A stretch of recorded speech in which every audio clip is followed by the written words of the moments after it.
በኢየሱስ ያመንን ቀን ከእርሱ ጋር አንድ ሆነናል። የክርስቶስን ሥራ ሁሉ እግዚአብሔር ለእኛ ቆጥሮልን እሱ እንደሞተ ብቻ ሳይሆን እኛም ከእርሱ ጋር እንደሞትን አድርጎ በአካል ውስጥ ሰውሮ ሞቱን በሚመስል ሞት ከእሱ ጋር ተባብረን አልቀረንም፣ ትንሣኤውንም ከክርስቶስ ጋር ደግሞ አብረን ምን ብለናል? ተነስተናል። መርከቢቱ ከፍ ብላ ያ የቁጣ ዝናብ ሲሰንብ መርከቢቱን ወደ ላይ አንሳፈፋት እንጂ መርከቢቱን ይዟት አልጠረገም። ህዝቡን ጠርጓል፣ መርከቢቱ ግን ተርፋለች። በተመሳሳይ የኃጢአትን የሞትን የበሽታን እንዳለ ዝናቡ ሲመጣ ቁጣው ሲመጣ በሲኦል ጠርጎ አስቀራቸው። መርከባችን ኢየሱስ ግን ሞት ይዘው ያስቀረው ዘንድ አልቻለም። ከሞት ተነስቶ ከፍ ብሎ እንደተቀመጠ ከአለቅነት ከስልጣናት ከጌትነት ከኃይላት ሁሉ በላይ በእግዚአብሔር ቀኝ ተቀምጧል። እኛም እሱ ውስጥ ስለሆንን ከእሱ ጋር ተቀምጠን። ይሄ ነው መተባበር ማለት። አሁን ያለነው በህይወት ለመንገስ እንጂ አሁን ያለነው በሽታ ላይ ለመንገስ፣ ኃጢአት ላይ ለመንገስ፣ መርገም ላይ ለመንገስ እንጂ በእኔና በአንተ ላይ የሚነግስ በሽታ የለም። አንተ ላይ እንዲነግስ የቀረ ኢየሱስ መስቀል ላይ ያላስወገደው አንተ ዛሬ ተዋግተ የምታሸንፈው አንድም የጠላት እጅ የለም። ሁሉን በመርከቡ ውስጥ ምን አድርጎ የሚተርፉትን መርከብ ውስጥ አድርጎ ሁሉን ከመርከቡ ውጭ ያሉትን ምን አድርጓቸዋል? አጥፍቷቸዋል። ሁሉን ጠራርጎ በሲኦል አራግፎ ብቻውን በአዲስ ህይወት የተነሳ በአዲስ ክብር የተነሳ የሞት ጣር ጠፍቶለት የተነሳ ሞት ዳግመኛ ላይገዛው የተነሳ በሽታ ዳግመኛ ላይገዛው የተነሳ ኃጢአት ዳግመኛ ላይገዛው የተነሳ እርግማን ዳግመኛ ላይይዘው የተነሳለ ከእርሱ ጋር ተነስተሻል። ይሄ ነው ማንነታችን። እንዲህ አይደለም ክርስትና። ክርስትና በአዲስ ህይወት በአሮጌው ህይወት አይደለም፣ በተበላሸ ህይወት አይደለም፣ በጠፋ ህይወት አይደለም። አዲስ በተወለደ ሞት ይዞ ባላስቀረው ከሙታን ትንሣኤ በበኩር በሆነው በክርስቶስ ያለ ህይወት።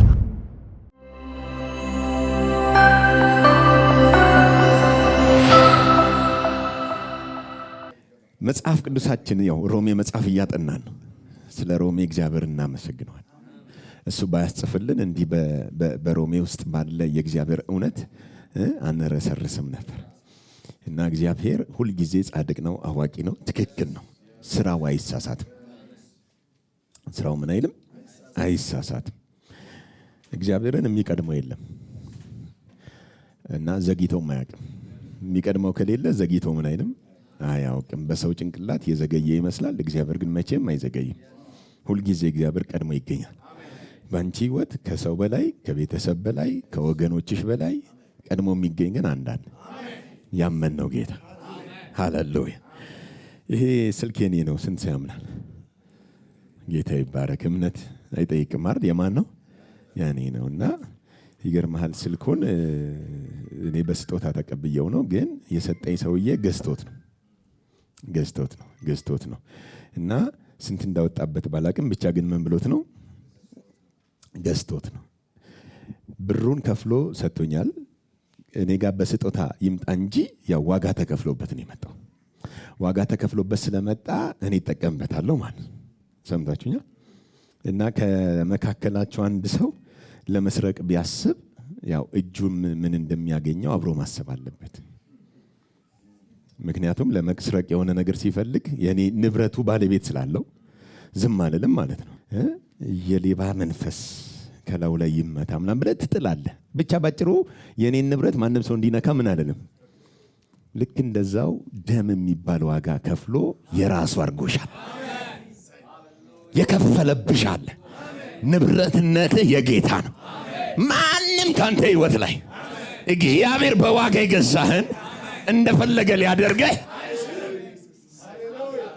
አልሰማው። በቃ አወጅኩት ላያችሁ ላይ ማንም ከህይወት ላይ እንደዚህ ገዝቶ አንተ ላይ የበላይ ሊሆን የሚችል አካል አንድ ጌታ አለ። ዋጋውን የከፈለ የምንገዛለት፣ የምንታዘዝለት፣ እሺ ብለን የምንዞርለት የምንታዘዘው ጌታ በሞታንና በሕያዋን ላይ ሊፈርድ ያለ በደሙ የገዛን የትንሣኤው ንጉሥ ኢየሱስ ጌታ ነው። በቃ የማንም አይደላችሁ፣ በዋጋ የገዛችሁ የኢየሱስ ናችሁ። ስለዚህ ማንም በህይወታችሁ ላይ ሊሰለጥን እደግመዋለሁ፣ ሊሰለጥን ምን አይልም። እናንተንም በዋጋ የገዛችሁን አስለቅቆ ከእጁ ሊወስዳችሁ የሚችል ጌታ ይባረክ። ሮሜ ምዕራፍ 6 ከቁጥር 1 እስከ 14 አንድ ላይ ጮክ ብለን ረገጥ አድርገን እናነባዋለን። 1 3 እንግዲህ ምን እንላለን? ጸጋ እንዲበዛ በኃጢአት ጸንተን እንኖርን? አይደለም። ለኃጢአት የሞትን እኛ ወደፊት እንዴት አድርገን በእርሱ እንኖራለን? ወይስ ከክርስቶስ ኢየሱስ ጋር አንድ እንሆን ዘንድ የተጠመቅን ሁላችን ከሞቱ ጋር አንድ እንሆን ዘንድ እንደተጠመቅን አታውቁምን? እንግዲህ ክርስቶስ በአብ ክብር ከሙታን እንደተነሳ እንዲሁ እኛም በአዲስ ሕይወት እንድንመላለስ ከሞቱ ጋር አንድ እንሆን ዘንድ በጥምቀት ከእርሱ ጋር ተቀበርን። ሞቱን በሚመስል ሞት ከእርሱ ጋር ከተባበርን ትንሣኤውን በሚመስል ትንሣኤ ደግሞ ከእርሱ ጋር እንተባበራለን።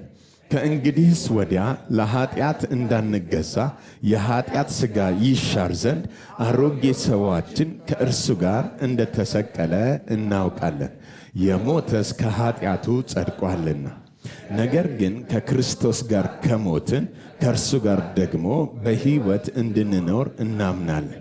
ክርስቶስ ከሙታን ተነስቶ ወደፊት እንዳይሞት ሞትም ወደፊት እንዳይገዛው እናውቃለንና ሞትን አንድ ጊዜ ፈጽሞ ለኃጢአት ሞቷልና በሕይወት መኖርን ግን ለእግዚአብሔር ይኖራል። እንዲሁም እናንተ ደግሞ ለኃጢአት እንደሞታችሁ ግን በክርስቶስ ኢየሱስ በጌታችን ሆናችሁ ለእግዚአብሔር ሕያዋን እንደሆናችሁ ራሳችሁን ቁጠሩ። እንግዲህ ለምኞቱ እንድትታዘዙ በሚሞት ሥጋችሁ ኃጢአት አይንገስ። ብልቶቻችሁንም የዓመፅ የጦር ዕቃ አድርጋችሁ ለኃጢአት አታቅርቡ። ነገር ግን ከሙታን ተለይታችሁ በሕይወት እንደምትኖሩ ራሳችሁን ለእግዚአብሔር አቅርቡ። ብልቶቻችሁም የጽድቅ የጦር ዕቃ አድርጋችሁ ለእግዚአብሔር አቅርቡ። ኃጢአት አይገዛችሁምና ከጸጋ በታች እንጂ ከሕግ በታች። ኦኬ።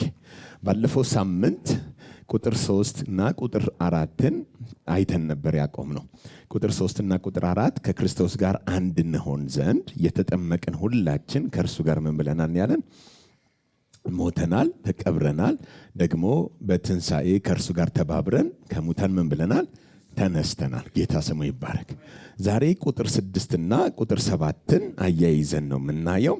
ሳምንት ዕለታ መሰረት ስለጣልኩኝ ወደኋላ አልመለስም። ግን ቁጥር 6 እና ቁጥር 7 ላይ በጣም ቁልፍ ነገሮችን ሐዋርያው ጳውሎስ ያስረዳናል፣ ያስረግጥልናል። ከቁጥር 3 እና ከቁጥር 4 ጋር ያያያዛቸው ናቸው። ሐሳቡ የተያያዘ ነው። ቁጥር 3 እና ቁጥር 4 እንግዲህ ሞቱን በሚመስል ሞት ከእርሱ ጋር እንደተባበርን፣ ትንሣኤውን በሚመስልም ትንሣኤ ከእርሱ ጋር ምን እንዳለን እንደተባበርን ያስረዳል። ልክ በኖህ ዘመን የጥፋት ውሃ ከመምጣቱ በፊት ለ120 ዓመት መርከብ እንደተሰራ ኖህ እና ቤተሰቦቹ በመርከቡ ምን እንዳለ እንደዳኑ እንዳመለጡ የኖህ መርከብ ከፍ ብላ ደግሞ በተራራ ላይ እንደተረፈች እንደተቀመጠች ልክ እንደዛው ሞትና ትንሣኤውን ምን የሚያደርግ ነው? የሚያሳይ ነው። መርከቡ የክርስቶስን አካል ስጋውን የሚወክል ነው። ሕዝቡ ደግሞ በክርስቶስ ውስጥ የሆነውን ልክ ኖህና ቤተሰቦቹ በመርከብ ውስጥ እንደነበሩት ልክ እንዲሁ የአዲስ ኪዳን አማኝ በማን ውስጥ ሆኗል? በክርስቶስ ውስጥ ሆኗል። የእግዚአብሔር ቁጣ ወይም ኃጢአት ላይ ፍርድ ሲመጣ ከሰማይ በወረደው ዝናብ መርከቡ እንጂ የተጠመቀው አማኞች ወይም ሰዎች ምን አላረጉም? አልተጠመቁም። ሰዎች ወይም እኛ አማኞች የተጠመቅነው ማን ውስጥ ነው? መርከብ ውስጥ ነው የተጠመቅነው። የአዲስ ኪዳን ሰዎች እኛ ደግሞ የተጠመቅነው ማን ላይ ነው? ክርስቶስ ውስጥ ነው የተጠመቅነው። ኦኬ። መርከቡ ግን በሰው አይደለም የተጠመቀው። መርከቡ በውሃ ነው የተጠመቀው። ውሃው ለእግዚአብሔር ከሰማይ ያወጣው ሌሎቹን ለማጥፋት የተጠቀመበት የቁጣ ዝናብ ነው። ኦኬ። ኢየሱስ ላይክ ዝም ብሎ አይደለም መስቀል ላይ የሞተው። የእግዚአብሔርን ቁጣ ነው ያበረደው። ኃጢአት ላይ የወረደውን ቁጣ ሁሉ ኢየሱስ በስጋው ሰውነት ተሸክሞ ስለ ኃጢአት ምን ብሎልናል? ሞቶልናል። እኔ ልንጠመቅ የምችለውን ጥምቀት ልትጠመቁት አትችሉም ያለው ኢየሱስ ብቻውን ተጠምቆ ምን ብሎልናል? አልፎልናል። ያ ጥምቀት የመከራ ጥምቀት ነው። የሞትና የትንሣኤው ጥምቀት ነው።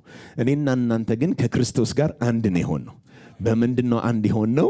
የብሉይ ኪዳን ካህናቶች አንድ ኃጢአተኛ መስዋዕትን ይዞ ሲመጣ መስዋዕቱን ይመረምሩና ምንም እንከን እንደሌለው ባረጋገጠው ጊዜ ኃጢአተኛው እጁን እንዲጭን ያደርጉታል። በመስዋዕቱ ላይ እጁን ይጭንና ያስጭኑትና ካህናት ይጸልያሉ። ያም ማለት እጁን ሲጭን ከመስዋዕቱ ጋራ ምን እየሆነ ነው? አንድ እየሆነ ነው፣ እየተባበረ ነው። ምክንያቱም ሰውየውን ወክሎ ነውና የሚሞተው የሰውየውን ሕይወት ነው በእንስሳው ላይ በመስዋዕቱ ላይ ሆኖ በእግዚአብሔር ፊት የሚሰዋው የሚሞተው። ሰውየው መስዋዕቱን ሲያቀርብ መስዋዕቱ የሰውየውን ሕይወት ምን ያደርጋል?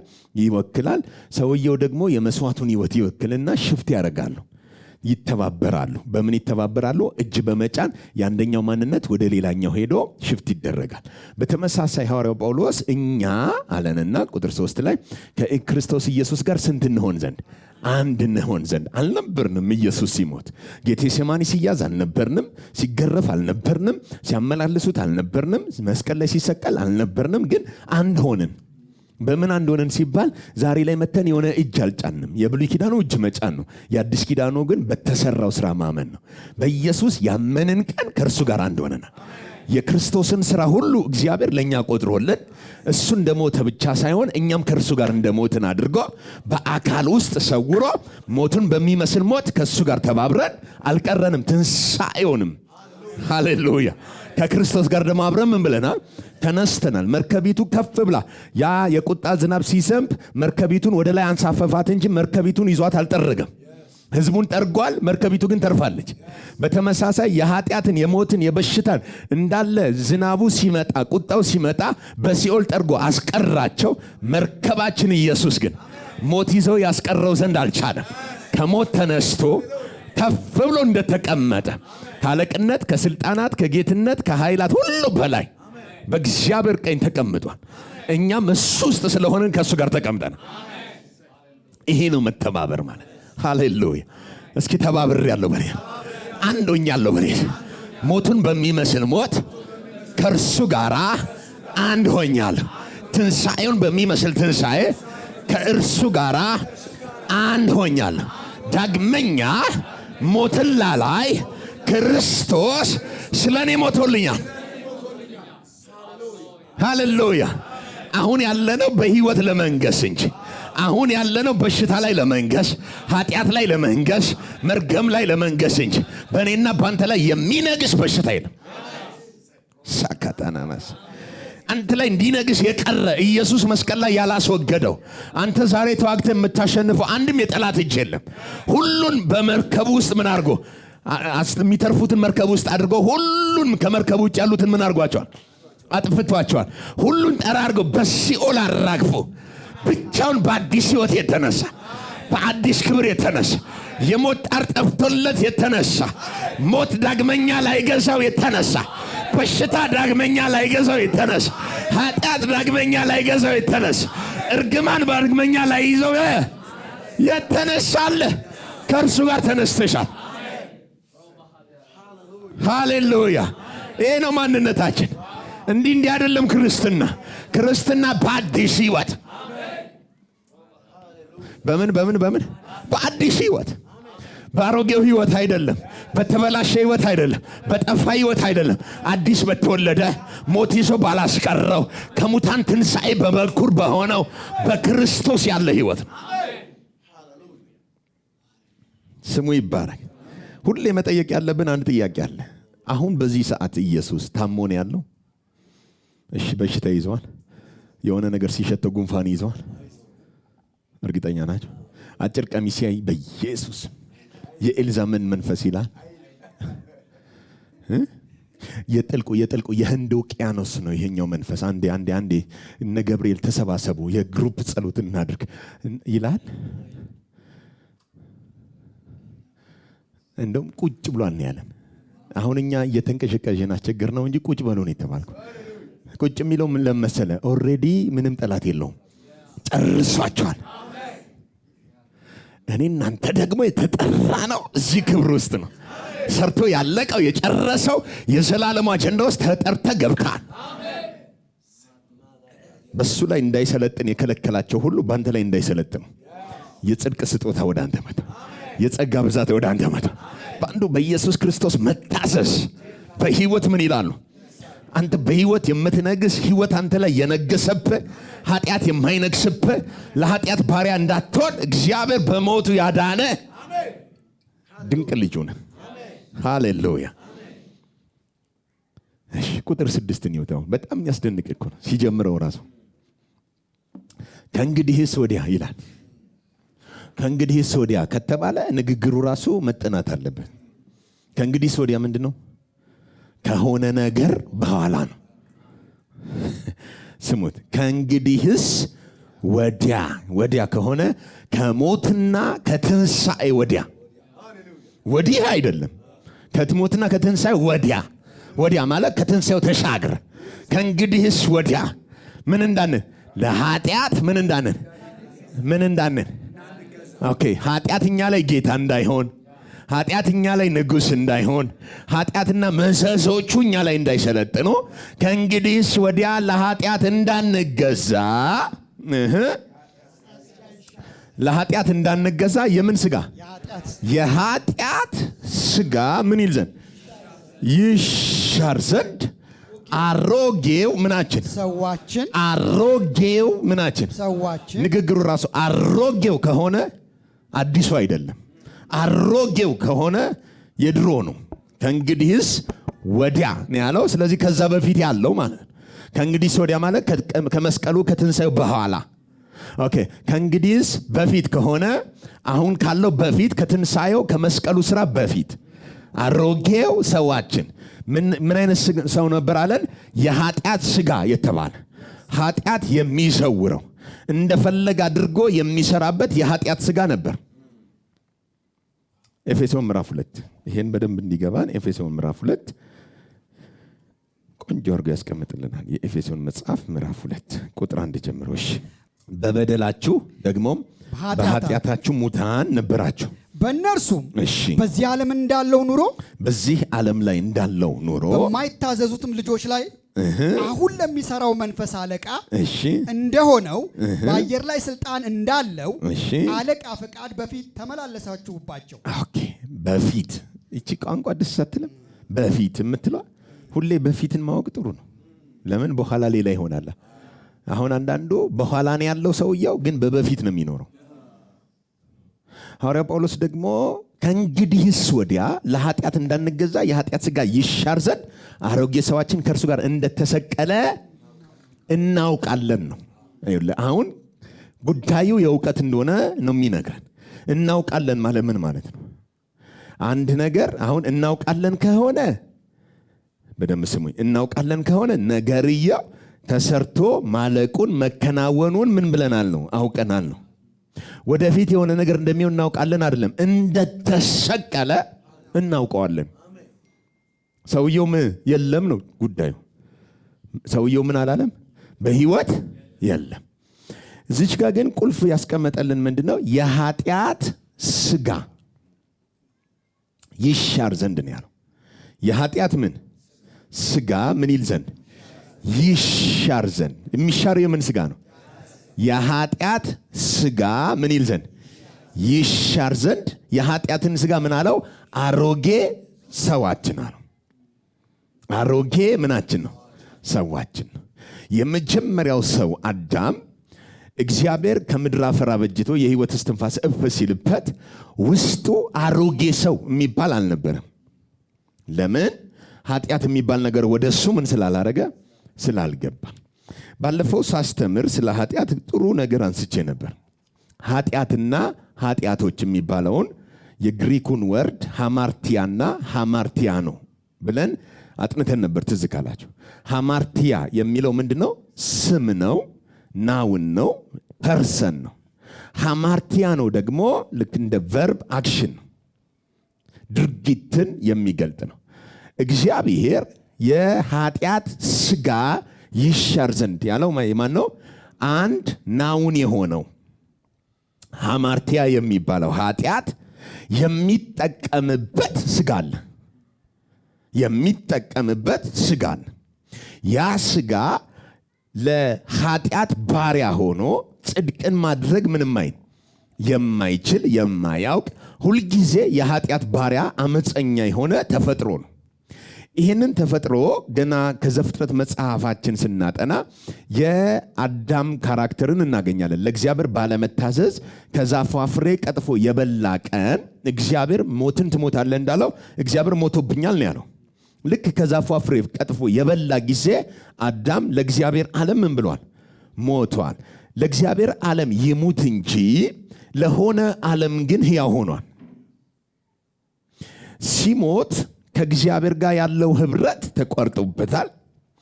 ሰውየው ግን እግዚአብሔር ሞቶብኛል ብሎት ሞቶም መኖርን አላቆመም። እንደውም አግብቶ ወልዶ ምናምን ሲሰፋ ታዩታላችሁ።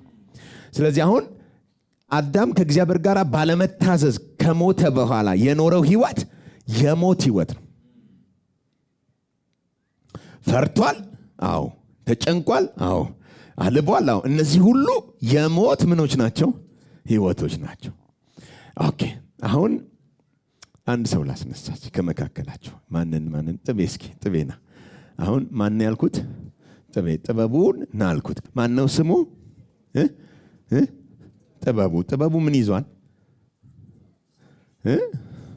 ማስታወሻ ይዟል፣ ስልክ ይዟል። እንደገና ደግሞ ምን ይዟል? ሰዓት አድርጓል። ኦኬ፣ ሌላስ ምን አድርጓል? ጥበቡ እጁን በደረት አድርጎ እንደ ጨዋ ተማሪ እንደ ኤሌመንተሪ ስኩል በቃ ጨዋ ሆኗል። ኦኬ፣ አሁን ጥበቡ እጁን አጣምሯል እንጂ እጅ ማጣመር ጥበቡ አይደለም። ጥበቡ ግን ምን አድርጓል? ኦኬ፣ አሁን ስልክ አላችሁ። ስልክ እና ስልክ መደወል ሁለቱ ይለያያል።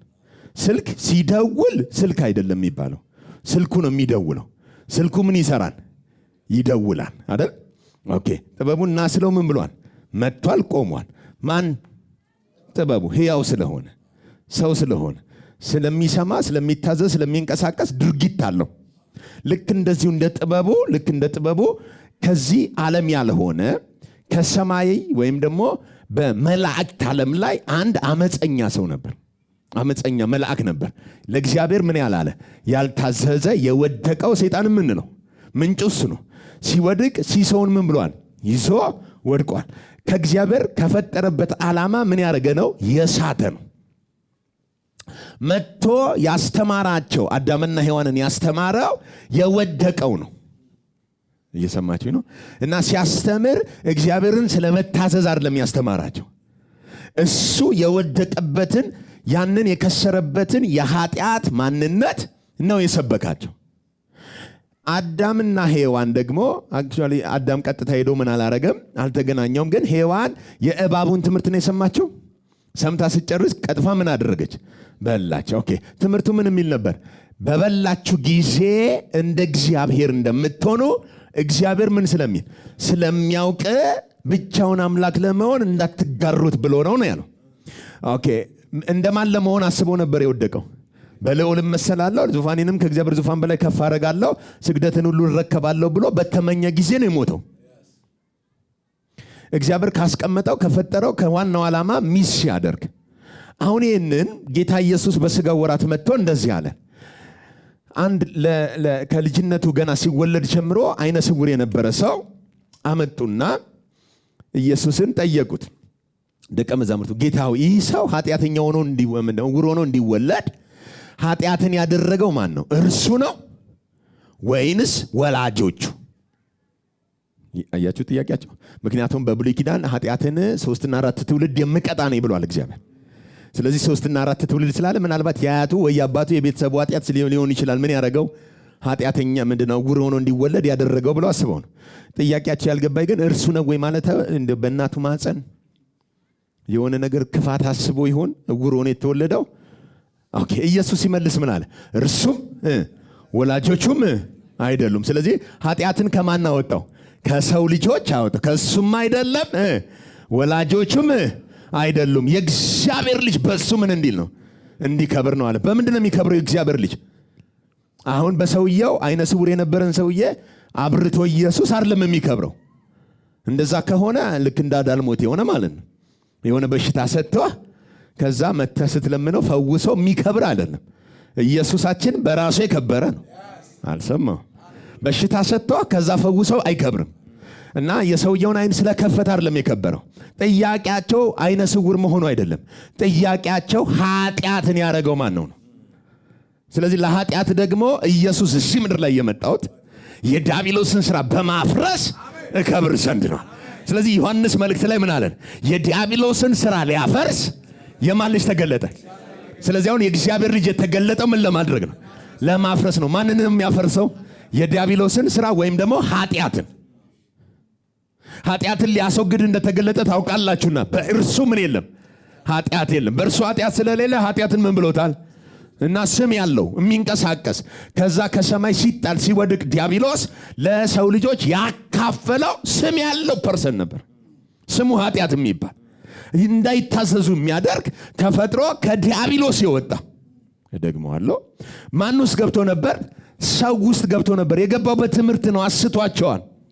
እባብ በተንኮሉ ሔዋንን ምን እንዳለው አስቶ ውስጥ ላይ አንድ ተፈጥሮ ያዘ። ኃጢአት የሚባለው ማንን ያዘ? ስጋን ያዘ።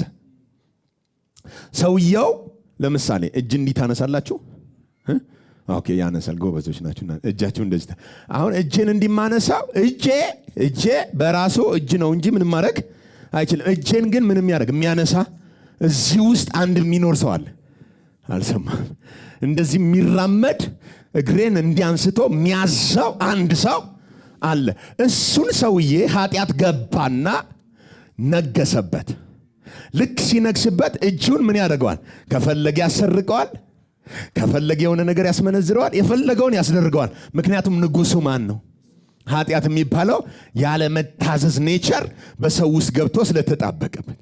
አሁን ጳውሎስ ይኸው ኃጢአት አለ ከእንግዲህስ ወዲያ ሃሌሉያ ለኃጢአት ምን እንዳንገዛ። ኃጢአት መገዛት የሚችለው በህይወት ያለን ሰው ነው። ኃጢአት መግዛት የሚችለው በህይወት ኖሮ የሚጠቀምበትን አሮጌውን ተፈጥሮ ነው። አሁን ግን አለ ከክርስቶስ ጋር ስለሞትን የድሮው አሮጌው ሰዋችን ምን እንዳለ እንደተሰቀለ ምን እንላለን? አሮጌው ሰውዬ ምን ብሏል? አልሰማው? ምን ብሏል? አሮጌው ሰውዬ ከተሰቀለ ውስጥ ኃጢአት ሆኖ ተቀምጦ እኛ ላይ መንገስ የሚችል አንዳች ተፈጥሮ የለም። ለምን? አሮጌው ሰውዬ ምን ስላደረገ? ተሰቅሏል። ጌታ ስሙ ይባላል። አሮጌው ሰውሽ ካንቺ ላይ ተሰቅሏል። አሮጌው ሰው ካንተ ላይ ምን ብሏል? አልሰማው? ምን ብሏል? አልገባኝም። ምን ብሏል? እስኪ ገላትያ ምዕራፍ 2 ምን ይለናል? ከዚህ ጋር እያይዞ ገላትያ ምዕራፍ 2 ቁጥር 20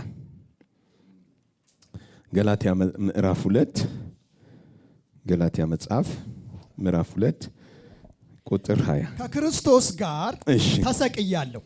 ከማን ጋር ምን ብያለሁ? ከክርስቶስ ጋር ተሰቅያለሁ። አሁን ከማን ጋር የተሰቀለው? ከክርስቶስ ጋር። ኢየሱስ በተሰቀለበት በዛች ጎልጎልታ እንትን ላይ ቦታ ላይ 3 መስቀል ነው የነበረው። 2 ወንበዴዎች ነው፣ አንደኛው ግን የማን ነው? ኦኬ አሁን ጳውሎስ ከማን ጋር ነው ተሰቅያለሁ የሚለው? አሁን ከክርስቶስ ጋር ምን ብያለሁ? ከወንበዴዎቹ ጋር ሳይሆን በግራ ካለው በቀኝ ካለው በምናምን ከማን ጋር ነው የተሰቀለው? ቀጥታ ከክርስቶስ ጋር ምን ብያለሁ? ኦኬ ለምንድን ነው ከክርስቶስ ጋር የተሰቀለው የሚለውን ቁጥር 19 ይነግረናል። ስሙት። እኔ ለማን? ለእግዚአብሔር ሕያው ሆኜ እኖር ዘንድ። ምን ሆኜ? ሕያው ሆኜ ለእግዚአብሔር ሕያው ሆኜ ምን እል ዘንድ? እኖር ዘንድ። ቆይ ለማን ነው ሕያው ነው የሚኖረው?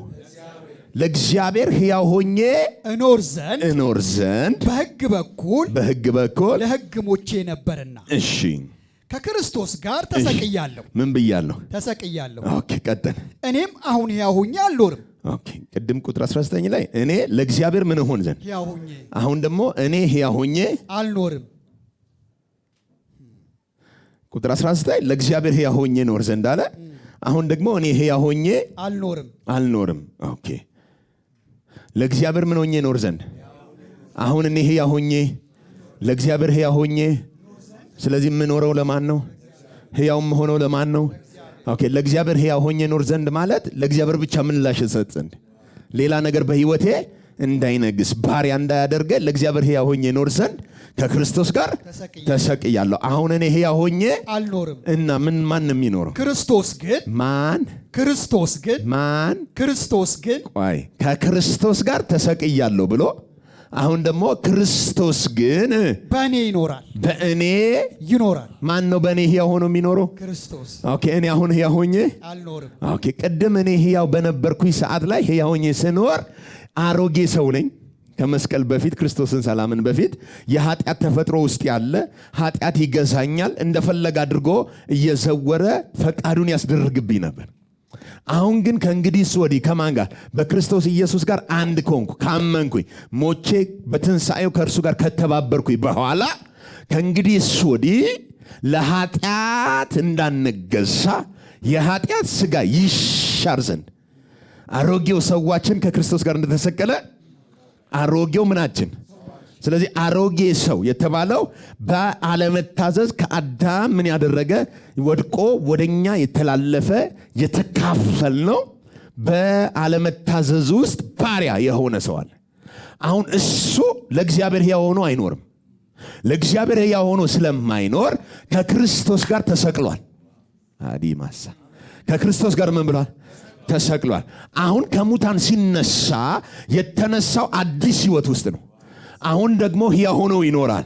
ሕያው ሆኖ የሚኖረው ግን ለራሱ አይደለም፣ ለኃጢአት አይደለም። በብሉይ ኪዳን ወይም ደግሞ ከመስቀል በፊት ሕያው ሆኖ የሚኖረው ለኃጢአት ነው ሰው። አሁን ግን ሕያው ሆኖ የሚኖረው ለእግዚአብሔር። ለምን? ውስጣችን ከሞት የተነሳው ኢየሱስ ስላለ። አሁን እኔ ሕያው ሆኜ ክርስቶስ ግን በእኔ ሕያው ሆኖ ይኖራል። በኢየሱስ ክርስቶስ። ኧረ በስመ አብ። አሁን እኔ ሕያው ሆኜ አንዳንድ ሰው አሁን ይሄው ቆመ የለ እንዴ እያየሁ አይደለ እንዴ ምንድነው የምታወራው ሊል ይችላል። አሁን እኔ ሕያው ሆኜ ምን አልልም። ማን ነው የሚኖረው? ኦኬ ባንቺ ውስጥ ማን ነው የሚኖረው? ኦኬ ስተኛ የሚተኛው ማን ነው? ስትነሳ የሚነሳው ማን ነው? ስትበላ ማን ነው የሚበላው? ስትሰብክ ማን ነው የሚሰብከው? በእኔ ሕያው ሆኖ የሚኖረው ማን ነው?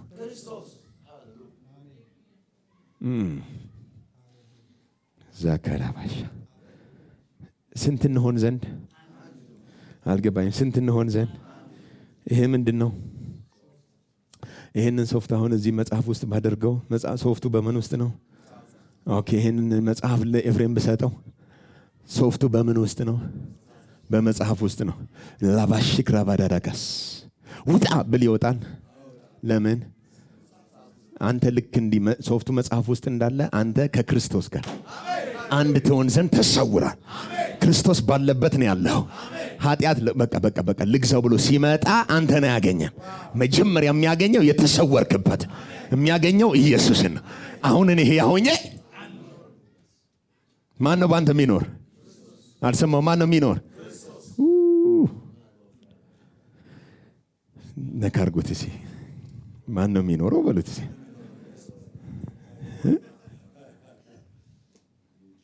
አጎት ያለው ማን ነው?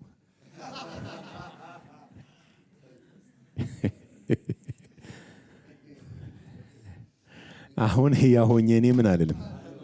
እኔ ጳውሎስን ይሁት የሞተስ ከኃጢአቱ ምን ብሏል? እሺ ቆይ አሁን ስንት ጻድቅ አለ እዚህ ቤት? 3 5 7 12 ኦኬ ሌሎቻችሁ ጌታ ይወዳችኋል። ኦኬ ጻድቅ እንደሆነን እናምናለን። እርግጠኛ ናችሁ? ወደፊት ነው የምንጸድቀው። ኢየሱስ ሲመጣ ነው የምንጸድቀው። አሁን በዚህ ሰዓት ጻድቅ ናችሁ? እርግጠኛ ናችሁ? አሁን በዚህ ሰዓት አሁን እሺ የሞተስ ከኃጢአቱ ምን ብሏል? ጻድቅ ነህ ማለት እኮ እኩል ይሆናል ምንድን ነኝ? ያልሞተ ሰው ጻድቅ አይደለም። የሞተስ ከኃጢአቱ ምን ብሏል? አሁን በጣም የሚታገለን እኮ ሞቻለሁ ማለት እኮ የሚታገለን እሷ ነች እኮ። እንዴት ነው መሞት? እንዴት ነው? እኔም ራሴ እንዴት እንደሆነ አላውቅም። አንድ የማውቀው ነገር ቢኖር መሞቴን ነው። እስካሁን መቃብሬ ተፈልጎ አልተገኘም። ምክንያቱም የሞትኩት በክርስቶስ ውስጥ ስለሆነ ሞቶ ስላልቀረ እዛ ጋ የሆነ የሚጎበኝ አስክሬን የለኝም። አበባ ምናምን ያስጌጡት ነገር የለኝም። ሃሌሉያ። መበስበስን እንዳላይ ከክርስቶስ ጋር ተነስቻለሁ። ሃሌሉያ። ስለዚህ አሁን ሕያው ሆኜ የምኖረው ለማን ነው? አሁን የሞተ ከኃጢአቱ ምን ብሏል? ንገሩት። አጠገባቸው ያለ ሰው ወደድክም ጠላህም ሞተሃል በለው። በቃ ሞተሃል በሉት። ይሰልሱለት። ሞተሃል በሉት። የድሩ ድክመት ነው በሉት።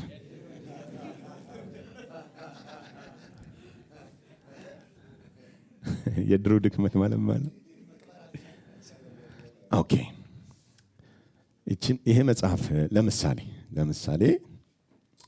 ነው። ምሳሌ ከሆነ ምንድነው?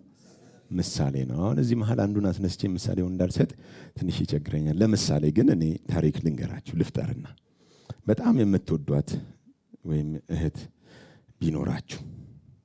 ቢኖራችሁና ውጭ ሀገር ወይ ለስራ ወይ ለትምህርት ብቻ ወደ አሜሪካ ብትሄድና አሜሪካ ከመሄዷ በፊት ግን በጣም የምትወደው ፍቅረኛ እጮኛ እዚህ ቢኖራት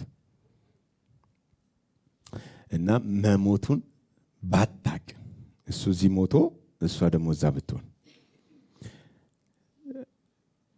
ምንድነው የምታደርጉት?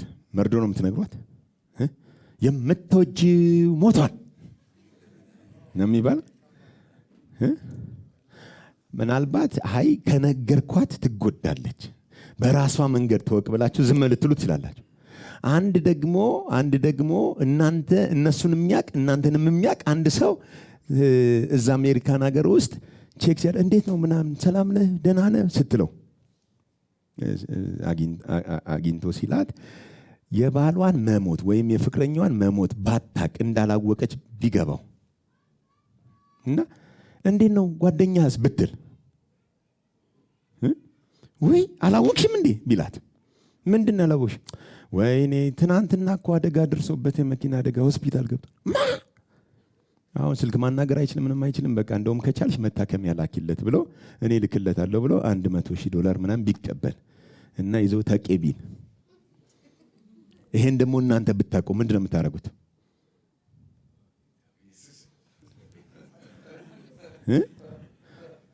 ብታውቁ ምንድነው የምትሉት? እሺ ምንም አትሉም። መሞቱን ታውቃላችሁ። እሷ መሞቱን እንዳላወቀች ገብቷቸዋል። መሞቱን ስላላወቀች ነው ምን የምታረገው? ላታላዩ ለጓደኛው ብላ ምን የምትለው ብር የምትሰጠው እንጂ ባሏ ምን ብሏል? የቱንም ያህል ተስፋ ብታደርግ በህይወት የለም። አሁን እጮኛዋ በምድር ሞቷል የለም፣ በሷ ልብ ውስጥ ግን አለ። ስለዚህ ብሯን እንዳይበላት ከፈለጋችሁ ወዲያው የምታደርጉት ምንድነው? እህቴ ውሸቱን ነው እሱ ካፈር በታች ገብቷል ሞቷል ብለህ ግልግል ስታረጋት ከልቧ ውስጥ ይሞታል። እዚህ ቆምኩት ለዛ ነው እዚህ ቆምኩት።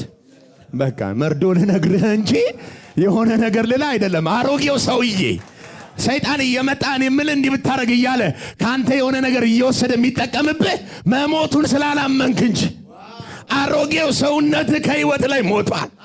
እግዚአብሔር በክርስቶስ ቀብሮታል። አሁን አዲስ ህይወት ውስጥ ነው ያለን። ሃሌሉያ። እቺ ሴት ፍቅር ስላላት ልባው ስለምትወደው የሆነ ነገር ገጥሞታል እያለች ልትሰጥ የሆነ ነገር ልታረግ ትችላለች። መሞቱን ምን ስላላለች ነው? አንዳንድ ጊዜ ከሰው ስህተት ከብረት ዝገት ምናምን የምትለው የምትበደረው የምታበድረው ከሰይጣን ጋር የምትስማማው መሞቱን ስላልተቀበልከው እንጂ አንተ ውስጥ የሆነ ነገር ሕያው ሆኖ አሁንም ስላለ ነው እንጂ መስቀል ላይ ከ2000 ዓመት በፊት አሮጌው ሰዋችን ተሰቅሏል። ሃሌሉያ። ጩና ሞቷል በለሽ። በእኔ ህይወት አሮጌ የለም በለሽ። ቅድም ከመግባቴ በፊት እየተደነኩ ነበር። ይሄ አሮጌ የሚለውን ቃል ምን ማለት ነው ብዬ እዚቹ ክፍል ላይ ብቻ ቁጥር 6 ላይ ያለችውን አሮጌ ሰዋችን ምትላን ስከፍታት የበሰበሰ ጥቅም ላይ መዋል የማይችል ይለዋል። አዙካ ምን ያደረገ ነው? ጥቅም ላይ ልትጠቀመው የማትችለው የበሰበሰ ህይወት የሌለው ነገር እሱ ነው አንተ ጋር ያለው እንጂ እግዚአብሔር በክርስቶስ ግን ገድሎ ቀብሮታል። ስለዚህ አሁን እናውቃለን ካለ ማወቅ ያለበት የትኛው ነው? ተሰቅሏል ብለህ ነው የምታውቀው። ሃሌሉያ። የሆነ ነገር እንኳን የሆነ ነገር እንደዚህ የሆነ ነገር እንድትሳሳት የሆነ የሚገፋ ነገር ተሰቅሏል ከክርስቶስ ጋር ሞቻለሁ ነው የሚባለው እንጂ በኢየሱስም የኤልዛቤል መንፈስ አይባልም። አሜን። ምን አይባልም? ኤልዛቤል የለች ሞታለች። እሷንም አትጥራል። ሙቶ ቃሻት አንድ ሁሌ ሪኮል ማድረግ ያለብህ ህይወት ላይ ምንድነው? የሆነ ኃጢአት ፈተና ምናምን ሲገጥምህ በጌታ በኢየሱስም ጌታ ሆይ የምችልበት ጸጋ ምናምን አይደለም፣ መንገር ነው ለራስ። አሁን ይሄን ለማድረግ ሞታል። ምን ብለሃል? አልሰማም። ምን ብለሃል? ባለፈው ነግራችሁኛል አይደል? አንድ ሬሳ ለቀብር እየሄደ ሽሮ በቅቤ የሆነች ሴት ይዛ ብታልፍ፣ አቤት አቤት አቤት አቤት፣ ቆይ አንዴ በልቼው ልሙት ይላል። ለምን? ምን ብሏል? ቅቤ አይሸተውም? ነገር አይሸትህም በሉት። የሆነ ነገር አይሸትህም በሉት። ኃጢአት አይሸትህም በሉት። አመፅ አይሸትህም በሉት። ምክንያቱም ሞተሃል በሉት። አሮጌው ሰው ብዙ ነገር ይሸተዋል። አሮጌው ሰው በቃ ትንሽ ነገር አፈር ልሶ ነው የሚነሳው የሆነ ነገር ለማድረግ። አሁን ግን አንተ ውስጥ እኮ ያለው ማመሰል አመፅን ጠልቶ ኃጢአትን ጠልቶ ጽድቅን የወደደ እግዚአብሔር ከጓደኞቹ ይልቅ በደስታ ዘይት የቀባው የእግዚአብሔር ልጅ ኢየሱስ ከሞት ተነስቶ በእግዚአብሔር ቀኝ የተቀመጠ በመንፈስ ቅዱስ አንተ ውስጥ የገባ ጽድቁን ይዞ የገባው አቅሙን ይዞ የገባው የአዲሱ ሕይወት ባለቤት ኢየሱስ ነው አንቺ ውስጥ። ሃሌሉያ። ስለዚህ አሁን በአንተ ውስጥ ሕያው ሆኖ የሚኖር ማን ነው? ክርስቶስ። አሁን አንተ ሕያው ሆነ ምን አትልም። በአንተ ውስጥ ግን ሕያው ሆኖ የሚኖራል። ሞትን ያሸነፈ፣ ኃጢአትን ያሸነፈ፣ እርግማንን ያሸነፈ፣ በሽታን ያሸነፈ፣ ሲኦልን የከደነ፣ ከሙታን መካከል በኩር ሆኖ የወጣ፣ በአብ ቀኝ የተቀመጠ፣ ለዘላለም ንጉሥ የሆነው እሱ በአንቺ ውስጥ ሕያው ሆኖ ይኖራል። ጠዋት ስትወጣ በቃ ሃሌሉያ እኔ ከክርስቶስ ጋር ተሰቅያለሁ። ሕያው ሆኜ ክርስቶስ ግን በእኔ ሕያው ሆኖ በእኔ ውስጥ አሁን የሚሰራው ክርስቶስ ነው። በእኔ ውስጥ አሁን የሚበላው ክርስቶስ፣ በእኔ ውስጥ አሁን የሚጸልየው ክርስቶስ ስትል ልጸልይ ስል ዱካኪ መጥቶ ይለኛል የሚለው ይጠፋል። ያጣጣም ያውቀዋል። ምን ብለሃል? አልሰማው። ምን ብለሻል? እርግጠኛ ናችሁ? ምን ብለናል? አሁን ይሄንን በህይወት በዚህ በስጋ ህይወት እስካለህ ድረስ የማትተው ነገር ቢኖር ሁሌ ለራስ የምትነግረው ቢኖር በክርስቶስ ኢየሱስ ሞቻል። አሁን ሕያው ሆኜ እኔ አልኖርም፣ ክርስቶስ ግን በእኔ ሕያው ሆኖ። ይህን መደጋገም ያስፈልጋል። ገላትያን እስኪ እንቀጥለው። አሁን ክርስቶስ በእኔ ሕያው ሆኖ ይኖራል። እሺ አሁንም በስጋ የምኖርበት ኑሮ በወደደኝና ስለ እኔ ራሱን በሰጠው በእግዚአብሔር ልጅ ላይ ባለ እምነት የምኖረው ነው። እስቲ ልድገማት። ከክርስቶስ ጋር ተሰቅያለሁ። እኔም አሁን ሕያው ሆኜ አልኖርም፣ ክርስቶስ ግን በእኔ ሕያው ሆኖ ይኖራል። አሁንም መቼ ነው? አሁንም ከክርስቶስ ጋር ከተነሳን በኋላ አሁንም በስጋ የምኖርበት ምን ኑሮ? በስጋ የምኖርበት ኑሮ በወደደኝ ስለ እኔ ራሱን ምን ባለው በሰጠው በእግዚአብሔር ልጅ ላይ ባለ እምነት የምኖረው ነው። ባለኝ እምነት ሳይሆን በእግዚአብሔር ልጅ ላይ ባለ እምነት ያለው ማን ላይ ነው? ኦኬ ኢየሱስ አጭር ቀሚስ ሲያይ ምን ይሰማዋል? እኛ አጭር ቀሚስ ስናይ ምን ይሰማናል? ግፊት ይጨምራል። በጌታ በኢየሱስ ያት አይኗን እኮ ተኩላን የመጣችው እያለ የሚገስጽ መንፈስ አለው ኢየሱስ። የእግዚአብሔር ልጅ ላይ ያለምን ምን እንደሚያምን ኢየሱስ ልንገር። ኤልዛቤል እንኳን ቀጥ ብላ ብትመጣ አጠገቡ ስትደርስ ተንበርክካ ጌታ ሆይ ራራልኝ እንደምትለው ነው የሚያውቀው እንጂ ልታሰናክለው አትመጣም። እኛ ደግሞ ሁሌ ልታሰናክለን ነው የምትመጣው። ይሄንን ነው መቀየር ያለብህ። አሁን እዚህ ጋር ፑንቲናው መስተካከል ያለበት እዚህ ጋር ነው። እኔ አሁን ሕያው ሆኜ አልኖርም ማለት ይሄ ነው። ክርስቶስ ባንተ ይኖራል።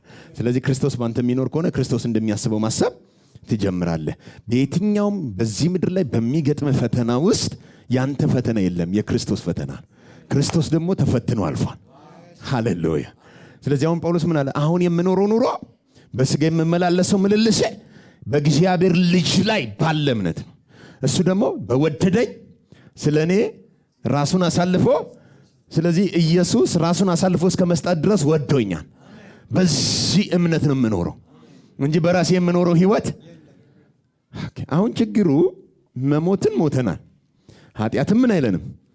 አይገዛንም። አሮጌ ሰዋችን ከክርስቶስ ጋር ምን ብሏል? ተሰቅሏል። ይሄ ሁሉ ሆኖ ግን ስቲል ኃጢአት እናደርጋለን። ይቺ ናት የአማኝ ፈተና። ኤፌሶን ምዕራፍ 4 ኃጢአትን አሁንም ድረስ እናደርጋለን። ከዚህ የተነሳ አይ ሞቼ ቢሆን ኖሮ እንዴት እንደዚህ ይሆናል? ዛሬም ለምን ኃጢአትን አደርጋለሁ እያለን ብዙዎቻችን እናስባለን። ኦኬ አሁን እኔ ወንድ ነኝ ሴት ነኝ? ስንት ሲያምን እስኪ ወንድ ነኝ። አንድ ሰው ወንድም ሴትም ይሆናል አይሆንም? ወይ ወንድ ነው ወይ ደግሞ ምንድነው ሴት ነው የሚሆነው። እርግጠኛ ናችሁ? እሺ ማንጎም እንደገና ደግሞ ምንድነው ሎሚም አንድ ላይ በጋራ ማንጎና ሎሚ በአንድ ላይ ይበቅላሉ? ማንጎ የዛፍ የራሱ ማንጎ ነው አይደል? እንደገና ደግሞ የሎሚ ዛፍ ራሱን የቻለ ሎሚ ነው የሚያበቅለው። እርግጠኛ ናችሁ? የራሱን ተፈጥሮ ይዞ ነው የሚያበቅለው። ሁለቱም በጋራ ግን ተቀላቅሎ ሊኖረው አይችልም። ልክ እንደዛው በአንድ ሳይድ አሮጌ ሰው፣ በአንድ ሳይድ አዲስ ሰው፣ በጋራ አይደለም የምንኖረው። ይሄንን በጣም ማስተዋል ያስ ሁለቱን በጋራ ቀላቅለው እግዚአብሔር ክርስትና መውደቅ መነሳትም ነው። አሮጌው ሲጥልህ አዲሱ ያነሳል። በርታ የለም። እስቲ ምዕራፍ 4 ምን ይላል? ቁጥር 22 ፊተኛ ኑሯችሁን እያሰባችሁ። የትኛው ኑሯችሁን? ፊተኛ ኑሯችሁን እያሰባችሁ። ቅድም ብሎናል። የበፊቱ የድሮው አሮጌው አላለንም? ከእንግዲህ ወዲህ ደግሞ አዲሱ ነግሮናል። አሁን ኤፌሶን ላይ ፊተኛ ኑሯችሁን ምን እያላችሁ? እያሰባችሁ እንደሚያታልል ምኞት የሚጠፋውን አሮጌውን ሰው አስወግዱ። ኦኬ አሮጌው ሰው ምን የሚል ነው አለ? የሚጠፋ ነው። ኢየሱስ በመስቀል ላይ አጥፍቶታል። አንተ ህይወት ላይም የሚጠፋ ነው፣ የሚኖር አይደለም፣ ቀጣይነት የለውም። ግን ምን እያልን ነው? የፊተኛ ኑሯችሁን ምን እያላችሁ? እያሰባችሁ። ስለዚህ አሁን የአማኝ ችግር የትኛው ነው? ፊተኛው ማሰብ ላይ ነው ችግራችን። መስተካከል ያለበት ሐሳባችን ነው። የፊተኛ ኑሯችሁን ምን እያላችሁ? እያሰባችሁ። ሰው የትኛውን ያስባል? የፊተኛውን ያስባል፣ አሮጌውን ያስባል። የፊተኛ ኑሯችሁን እያሰባችሁ እንደሚያታልል ምኞት ምን እንደሚል የሚያታልል ነው ምኞት። እባብ በተንኮሉ ሔዋንን እንዳሳታት እንዳለው አታላይ ነው አሮጌው ሰው። የሚያታልል ምኞት የሚጠፋ አሮጌ ሰውን ምን በሉት? አስወግዱ። ምን በሉት? አስወግዱ። ኦኬ አሮጌውን ሰው ምን በሉት ነው የሚለው? አስወግዱ። ኦኬ ቅድምዬ ምን ብሎናል? አሮጌው ሰዋችሁ ከክርስቶስ ጋር ምን ብሏል? ተሰቅሏል። አሁን ደግሞ አሮጌውን ሰው ምን በሉት? አስወግዱ። አሮጌ ሰው መወገድ አለበት ይላል። ስለዚህ አሁን ሁለቱ ቃላቶች የሚጋጩ ነው ይመስሉ። ኦኬ ገላትያ ምዕራፍ እዛው ላይ ቁምና እኔ ደግሞ ገላትያ ምዕራፍ 5ን ልክፈተው። ገላትያ ምዕራፍ 5 ደግሞ በጣም ቆንጅዬ ቃል ይነግረናል። ገላትያ ምዕራፍ 5 ቁጥር 22 ልጀምር። የመንፈስ ፍሬ ግን ቁጥር 19 የሥጋንም ሥራ ላንሳ። የሥጋም ሥራም የተገለጠ ነው። እርሱም ዝሙት፣ ርኩሰት፣ መዳራት፣ ጣዖትን ማምለክ፣ ሟርት፣ ጥል፣ ክርክር፣ ቅናት፣ ቁጣ፣ አድመኝነት፣ መዳራት፣ ጣዖትን ማምለክ፣ ሟርት፣ መለያየት፣ መናፍቅነት፣ ምቀኝነት፣ መግደል፣ ስካር፣ ዘፋኝነት ይህንን የሚመስሉ ናቸው። አስቀድሜ እንዳልኩኝ እንደነዚህ ያሉትን የሚያደርጉ የእግዚአብሔር መንግሥት አይወርስም። ቁጥር 22 የመንፈስ ፍሬ ግን ፍቅር፣ ደስታ፣ ሰላም፣ ትዕግስት፣ ቸርነት፣ በጎነት፣ እምነት፣ ይዋሃት፣ ራስን መግዛት እንደነዚህ ያሉትን የሚከለክል ሕግ የለም። የዋሃት፣ ራስን መግዛት እንደነዚህ ያሉትን የሚከለክል ሕግ። ቁጥር 24 የክርስቶስ ኢየሱስ የሆኑቱ የማን የሆኑት? እኛ የማንን? ኦኬ የክርስቶስ ኢየሱስ የሆኑቱ የማን ናቸው? ቅድም ይህን ስልክ ምሳሌ የነገርኳችሁ የማንን? እኛ በዋጋ ተገዝተን የክርስቶስ ኢየሱስ ሆናል። የክርስቶስ ኢየሱስ የሆኑትስ ስጋን ከነ ክፉ ምኑ መሻቱ እና ምኞቱ ጋር ምን ብለውታል? ሰቅለውታል። የማንን? እኛ የክርስቶስ የሆኑት ደግሞ ምን ብለውታል?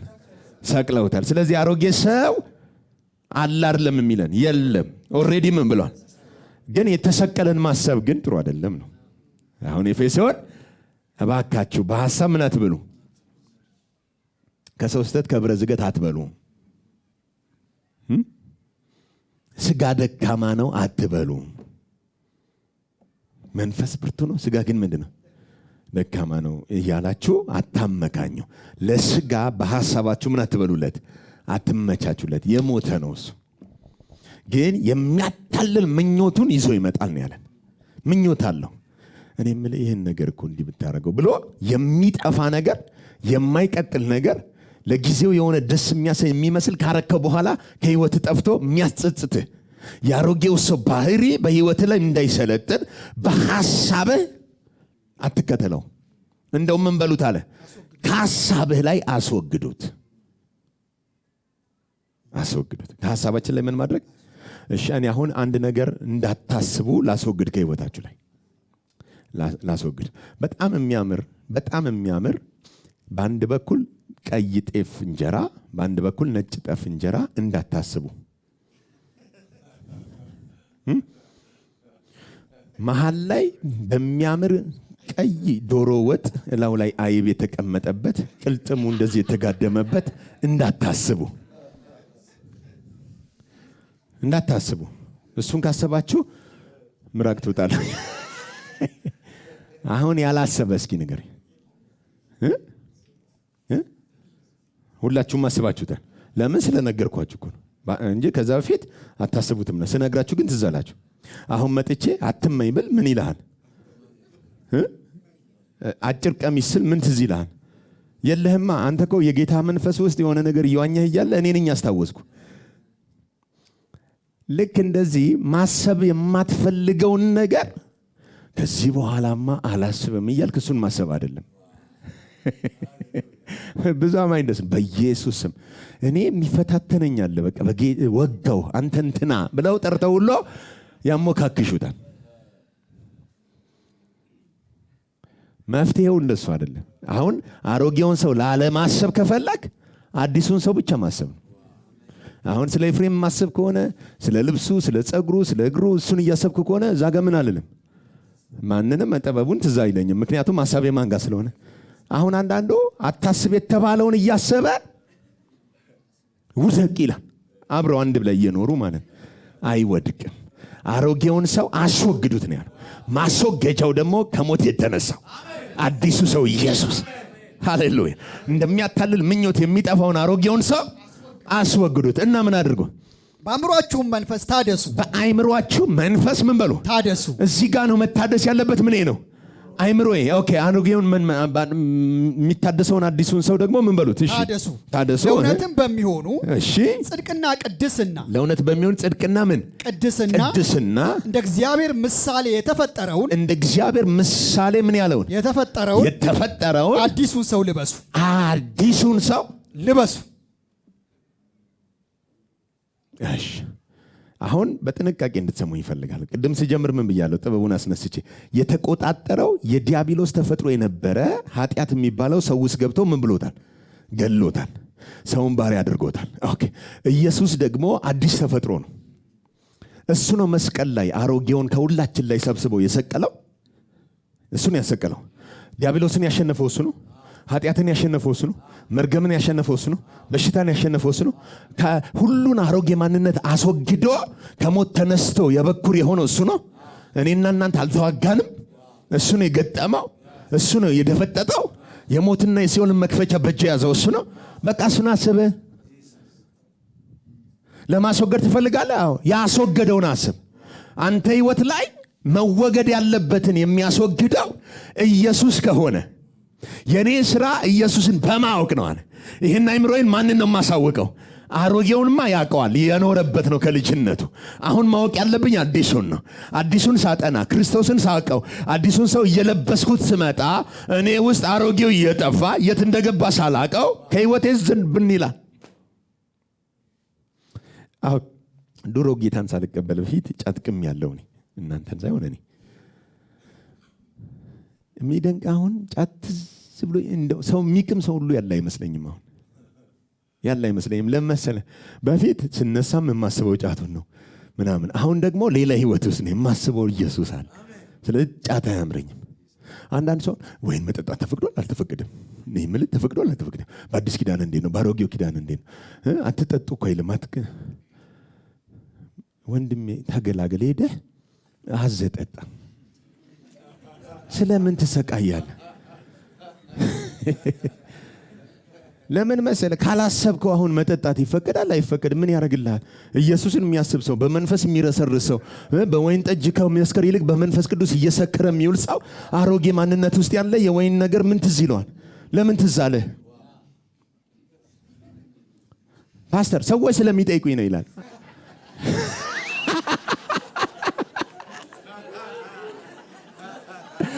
አገኘውሽ።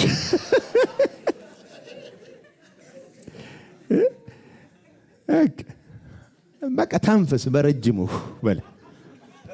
አንዳንዱ የውስጡን ምኞት እንድትመታለት ማህተም የእግዚአብሔር ሰው እንዴ መሰለ? ቆይ እንትን ላይ አሁን እንትን ይላል። አይ አትጠጣ ምናምን እኔ እንደሱ አልልህ። አሜን። በቃ ለምን ትቃጠላለህ? ጠጣና በብርጭቆ ውጤቱን ራስህ እዛው። ለምን በጌታ ታሰብባለህ? አሁን እዚህ ውስጥ ጌታ ምን አገባው? ንገሪ። ብትጠጣ ፈርስህ የሚጎዳው ጎራህን የሚታመመው አንተ።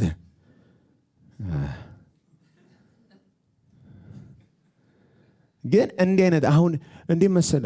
እሺ ቆይ ሚስቴ ብታቃጥለኝ ሲላል ውሃ አርግባት።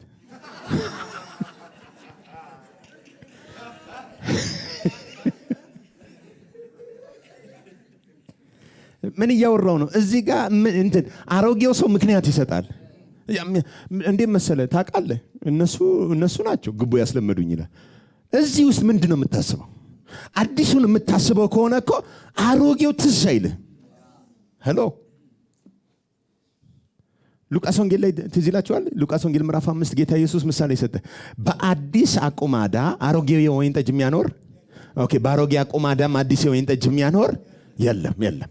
አልሰማው እና አሮጌ አቁማዳ ውስጥ አለ አዲስ የወይን ጠጅ ብታረገው ይፈነዳል። የግድ አዲስ የወይን ጠጅ በአዲሱ አቁማዳ መያዝ አለበት። ግን አንዳንድ ሰው አለ አሮጌውን የወይን ጠጅ ሲጠጣ አዲሱን የሚሻ አሮጌው ይጣፍጣል ይላል። ማን ነው ይጣፍጣል የሚለው? አንዳንዱ አሁን አሮጌውን ይወደዋል ወይ ሲጣፍጥ እያለ እሱን ነው የሚለጥጠው። አሮጌ ሲጠጣ አዲሱን የሚሻ፣ አዲሱንም ሲጠጣ ሰው አሮጌውን የሚሻ። የትኛው እንደምትጠጣ ለየህልን ነው። አሜን። ኬን ነው ምንጭ ከየት ነው በሉት። ኬን ነው የምትጠጣው በሉት።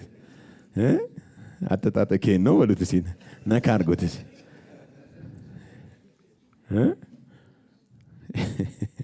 እስኪ ላንበበው። ቁጥር 33 ምዕራፍ 5 ቁጥር 3 ኢየሱስ እነርሱም የዮሐንስ ደቀ መዛሙርት ስለምን ብዙ ይጦማሉ? ጸሎትስ ስለምን ያደርጋሉ? ደግሞም የፈሪሳውያን ደቀ መዛሙርትስ ስለምን እንደዚህ ያደርጋሉ? ያንተ ደቀ መዛሙርት ደግሞ ይበላሉ ይጠጣሉ አሉት። ኢየሱስም መለሰላቸው ሙሽራው ከነርሱ ጋር ሳለ ሚዜዎቹ ልታስጦሙ ትችላላችሁን? ነገር ግን ወራት ይመጣል ሙሽራው ከነርሱ ሲወሰድ ያን ጊዜ በዚያን ወራት ይጦማሉ።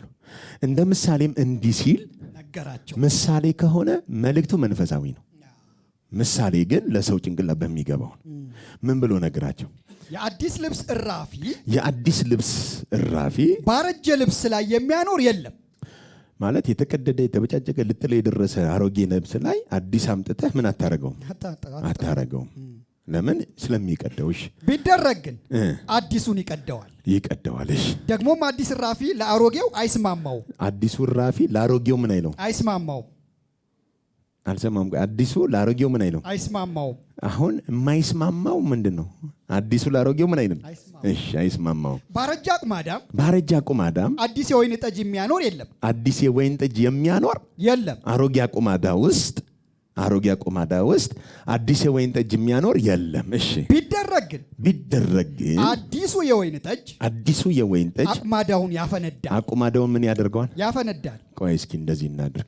አዲስ የወይን ጠጅ ወስደ አቁማዳ ውስጥ ብታደርገው ማንም የሚፈነዳው? አቁማዳው ስለሚፈነዳ ወይኑ ምን ይላል? ይፈሳል። እሺ፣ እርሱም ይፈሳል፣ አቁማዳውም ይጠፋል። እሺ፣ አዲሱን የወይን ጠጅ ግን በአዲስ አቁማዳ ማኖር ይገባል። አሁን አዲሱን ሰው ክርስቶስን በአሮጌ ሰው አይምሮ ማኖር አትችልም። አዲሱን አቁማዳ በአዲስ የወይን ጠጅ ማኖር አዲሱን የወይን ጠጅ በአዲስ አቆማዳ ማኖር ይገባል። እሺ ሁለቱም ይጠባበቃል። ሁለቱም አዲሱ በአዲሱ ምን ይላል? ተስማምተው ይኖራል። እሺ አሮጌው የወይን ጠጅ ሲጠጣ አዲሱን የሚሻ ማንም የለም። ምኑን የሚሻ? አዲሱን የሚሻ ማንም የለም። ምኑ ሲጠጣ? አሮጌውን የምታስብ ከሆነ አዲሱን ልትሻው አትችልም። አሮጌው የወይን ጠጅ ሲጠጣ አዲሱን የሚሻ ማንም የለም። አሮጌው ይጣፍጣል ይላልና ምን ያህል ሰውየው አቤት አቤት አቤት አቤት እንዴት አድርገው ነው የጠመቁት እያለ አሮጌው ምን ይላል? ኢየሱስ ትዝ ይላቸዋል። የወይን ጠጅ ባለቀበት ሰርግ ላይ የተገኘበት ቃና ዘገሊላ ላይ ሰዎቹ ደክመዋል፣ ጠምቀዋል፣ ሁሉን ነገር አድርገዋል። ጠጡ። ወይ ጉድ እንዴት አይነት ስንት ዓመት ነው የፈጀብ እያሉ እያሞጋገሱ ጨርሰው ውሃውን ወደ ወይን ጠጅ ሲያደርገው ግን አንተ አሉት። አዲሱን ሲቀምሱት እኮ ልክ አዲሱን ሲቀምሱት የቀድሙ መናኛ ነው እኮ አሉ። አሮጌውን ሲጠጡ እኮ አቤት የወይን ጠጅ እያሉ ነው የጨረሱት። ካለቀ በኋላ ግን ውሃ ወደ ወይን ጠጅ ሲቀየር አዲሱን አሳልፈው ሲሰጧቸው አዲሱን ሲቀምሱት አሮጌው መናኛ ሆናል። አሁን ኢየሱስን ሲቀምሰው አሮጌው ትንቀዋል።